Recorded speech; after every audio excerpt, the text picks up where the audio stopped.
Hello बच्चों, आज हम क्लास 9 के चैप्टर 6 की बात करेंगे जिसका नाम है लाइंस एंड एंगल्स, रेखाएं और कोण। चलिए शुरू करते हैं। रेखा किसे कहते हैं? सबसे पहले बात आती है लाइन। What is line?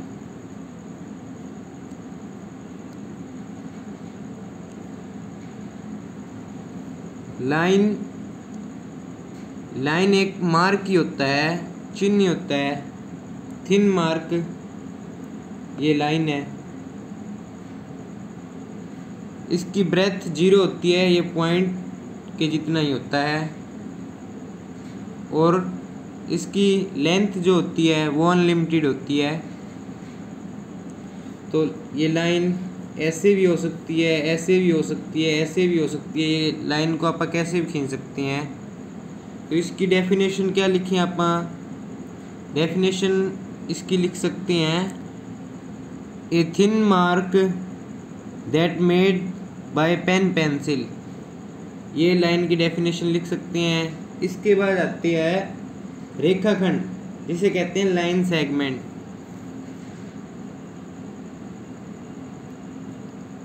रेखाखंड, लाइन सेगमेंट।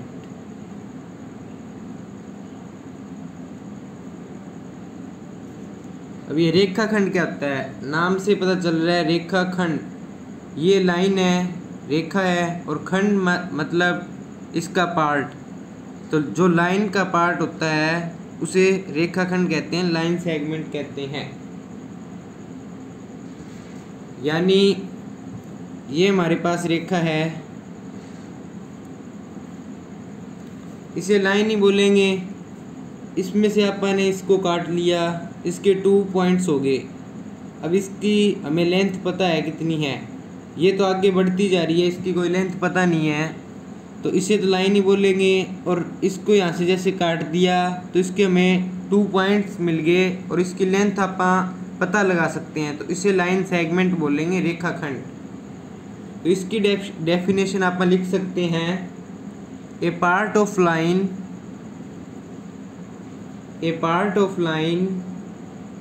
that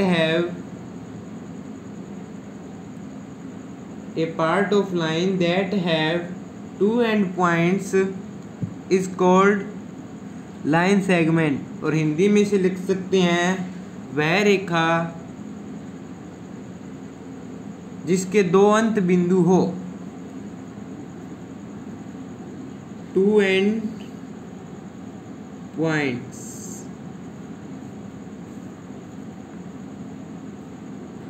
दो अंत बिंदु, तो इसे लाइन सेगमेंट बोलेंगे। नेक्स्ट अपन लेते हैं रे, किरण। रे यानी किरण। किरण सूर्य की किरणें जैसे होती है, ये है सूर्य, इससे किरणें निकलती है ऐसे ऐसे।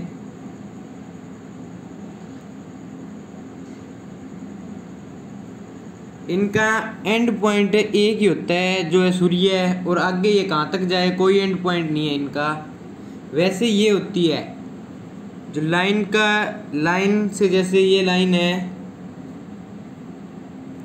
यहाँ से आपने काट दिया तो इसका एक एंड पॉइंट हो गया, और एक साइड 1 एंड पॉइंट नहीं है, तो इसे बोलेंगे रे। तो इसकी डेफिनेशन आप लिख सकते हैं, a part of line that have 1 end point is called ray. वह रेखा जिसका एक अंत बिंदु हो उसे किरण कहते हैं। आगे बात आती है संरेखी बिंदु, कोलिनियर पॉइंट्स।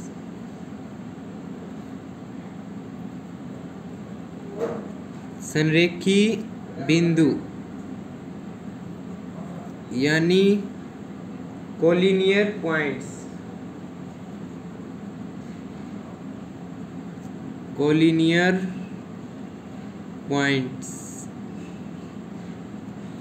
संरेखी बिंदु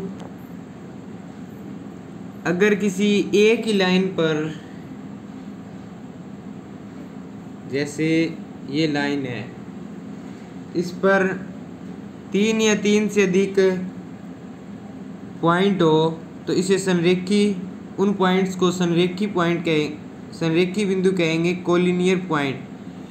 2 पॉइंट है, जैसे 2 पॉइंट होंगे तो ये तो लाइन सेगमेंट बन गया, रेखा खंड बन गया। तो इसके लिए 3 या मोर देन, तो 3 पॉइंट्स कर लिए। तो ये जो पॉइंट्स है इन्हें संरेखी बिंदु या कोलिनियर पॉइंट्स बोलेंगे। और ये पॉइंट्स 3 पॉइंट्स ना हो तो इन्हें नॉन कोलिनियर पॉइंट्स, असंरेखी बिंदु बोलेंगे। आगे बात आती है प्रतिच्छेदी रेखाएं। प्रतिच्छेदी रेखाएं यानी इंटरसेक्टिंग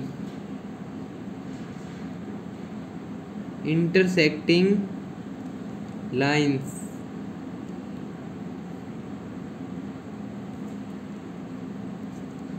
इंटरसेक्टिंग यानी एक दूसरे को काटते हुए जाने वाली रेखाएं।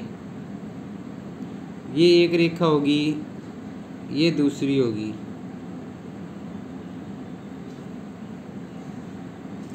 ये एक दूसरे को काट रही है। ये जो रेखाएं एक दूसरे को काट सके, कट कर सके, उन्हें प्रतिच्छेदी रेखाएं कहेंगे या इंटरसेक्टिंग लाइंस। ये ओ पॉइंट से एक दूसरे को कट करते हुए जा रही है।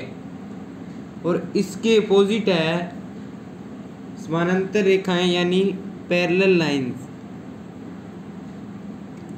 समानांतर रेखाएं, पैरेलल लाइंस। समानांतर रेखाएं प्रतिच्छेदी रेखाएं की बिल्कुल अपोजिट है। ये 2 लाइंस लेंगे अपन, ये ले ली। यहाँ पे अगर 1 मीटर स्पेस है तो यहाँ पे भी 1 मीटर स्पेस होगा, तभी ये पैरेलल लाइंस कहलाएगी।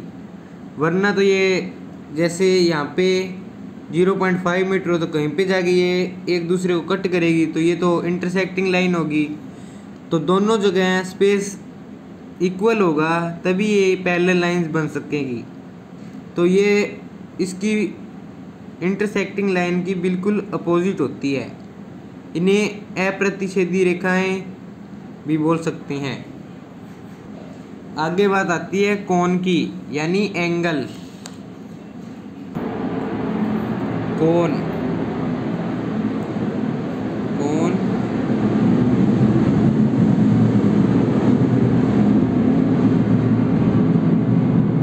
अब बात आती है एंगल। कोण क्या होता है,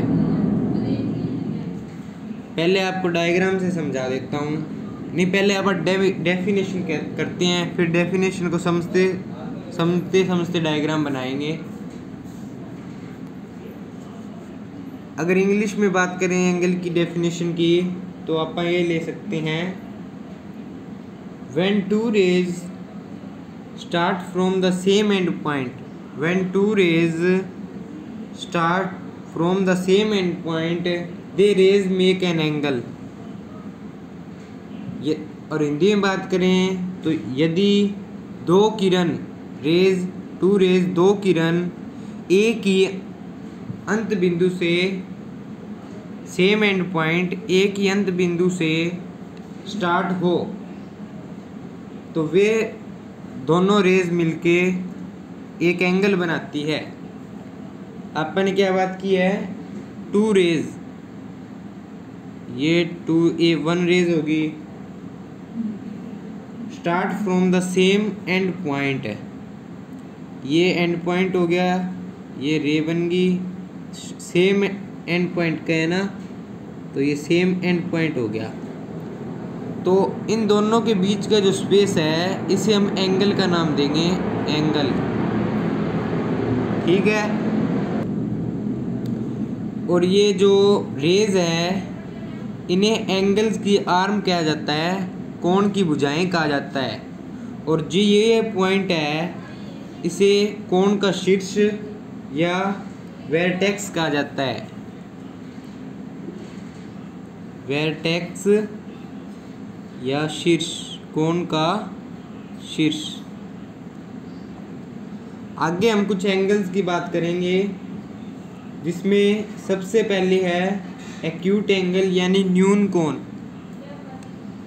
फर्स्ट है न्यून कोण यानी एक्यूट एंगल।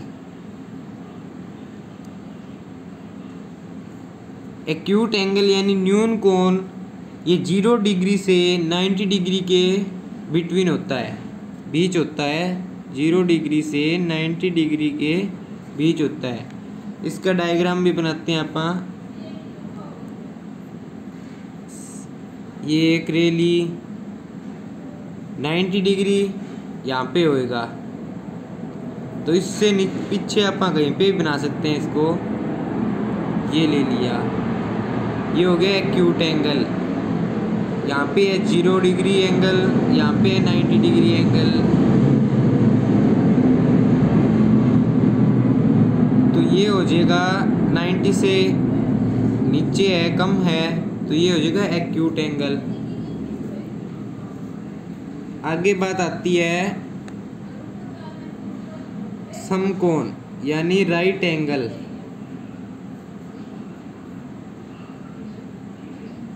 राइट एंगल,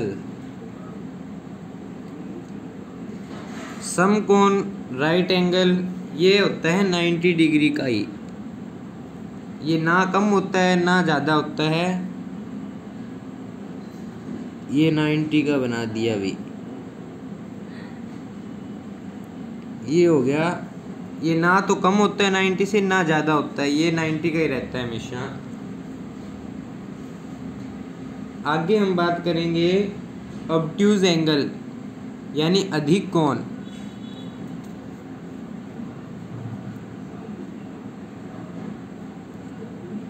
अधिक कोण,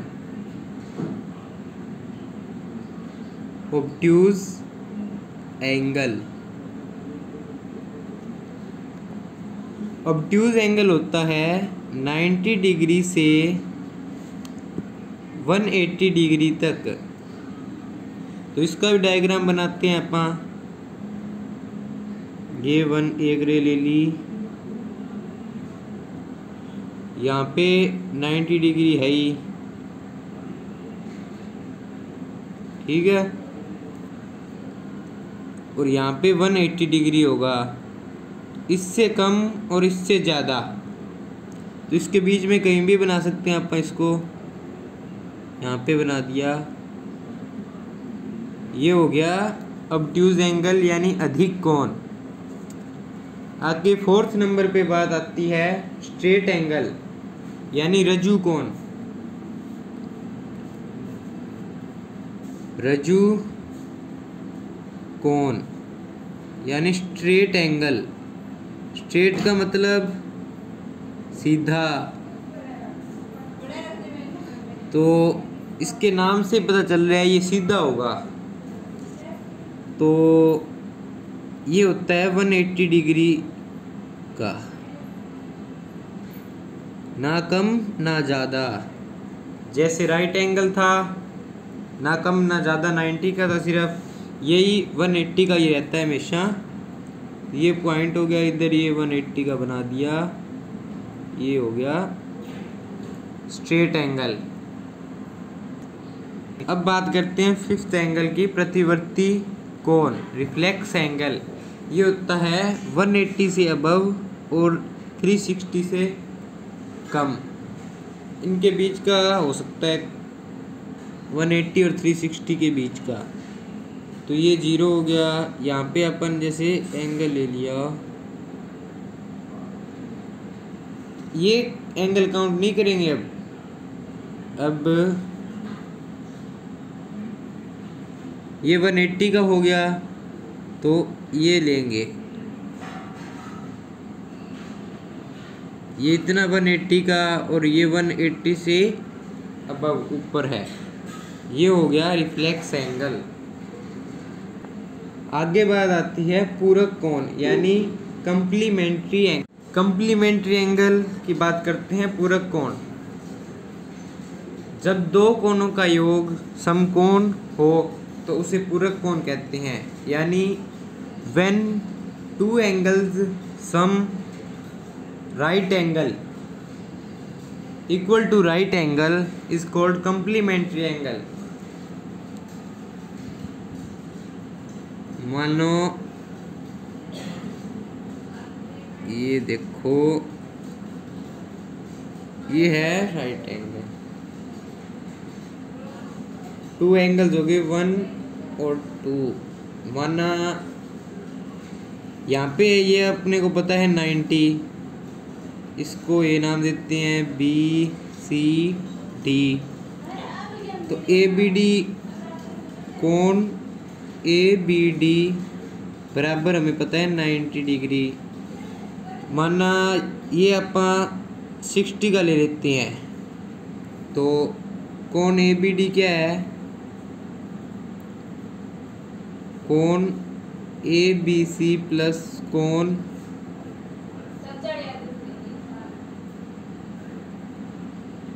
CBD। ABC कितना है, ABD 90 है ही, ABC हमें पता नहीं,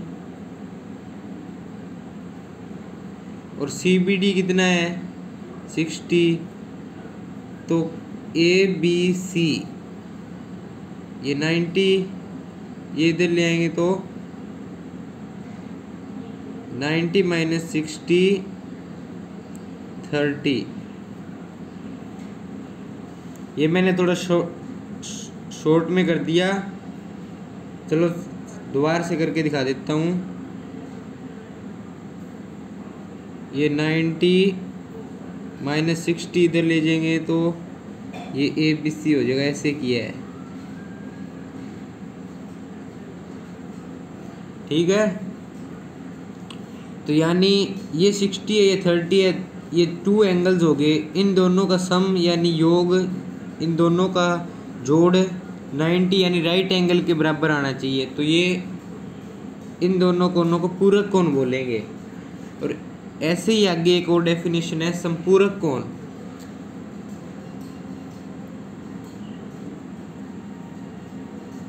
संपूरक कोण यानी सप्लीमेंट्री एंगल्स।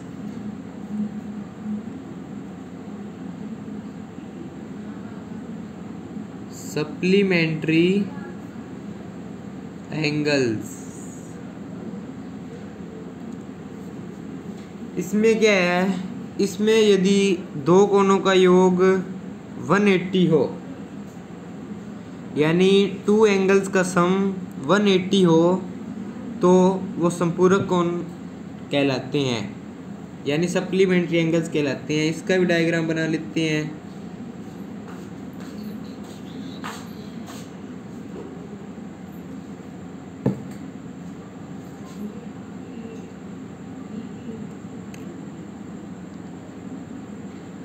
ये डायग्राम बना लिया, ये हमें पता है 180 का है, नाम दे देते हैं ABC और D।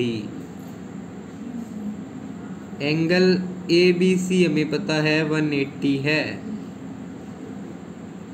और इसे हम मान लेते हैं 110 का। तो ये पता लगाना है angle ABC equal to angle ABD plus angle DBC। तो ये 180 है, ये नहीं पता, ये निकालना है, और ये 110 है।